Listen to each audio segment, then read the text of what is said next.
ফিলিস্তিনিদের সঙ্গে সংহতি প্রকাশ করতে ঢাকার সোহরাওয়ার্দী উদ্যানে আয়োজন করা হয় মার্চ ফর গাজা কর্মসূচি। বিকাল ৩টায় এই গণজমায়েত শুরুর কথা থাকলেও সকাল থেকেই দলে দলে উদ্যানে জড়ো হতে শুরু করেন অসংখ্য মানুষ। সমাবেশ ঘিরে রমরমা নানা ধরনের ব্যবসা। বিশেষ করে ফিলিস্তিনি পতাকা, কলেমা লেখা মাথার ব্যাজ ও টি শার্ট বিক্রি হয় সবচেয়ে বেশি। এছাড়া পানি, বাদাম ও খিচুড়ি তো আছেই। ব্যাপক উৎসাহ উদ্দীপনা নিয়ে সেসব কিনছেন সারা দেশ থেকে আগত সমাবেশকারীরা।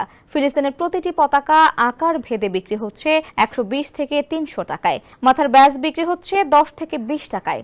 আর টি শার্ট বিক্রি হচ্ছে ১০০ টাকায়। ডিম খিচুড়ি বিক্রি হচ্ছে ৭০ টাকায়। স্যান্ডেলিনা সো, রূপচর্চায় আভিজাত্য।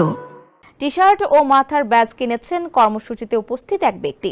তিনি বলেন, যেহেতু ফিলিস্তিনের জন্য আয়োজিত সমাবেশে অংশ নিচ্ছে, তাই তার অংশ হতেই টি শার্ট ব্যাজ কেনা। যেন মনে হয় আমি নির্যাতিত ফিলিস্তিনিদেরই একজন। মার্চ ফর গাজা কর্মসূচির লক্ষ্য ফিলিস্তিনের নিরস্ত্র জনগণের প্রতি সংহতি প্রকাশ, বিশ্ব জনমত গঠন এবং মানবিক মূল্যবোধের পক্ষে সোচ্চার হওয়া। আয়োজকরা জানিয়েছেন, তাদের উদ্যোগের সাথে একাত্মতা প্রকাশ করেছেন বিভিন্ন ধর্মীয়, সামাজিক, সাংস্কৃতিক ও ক্রীড়া অঙ্গনের বিশিষ্ট ব্যক্তিরা।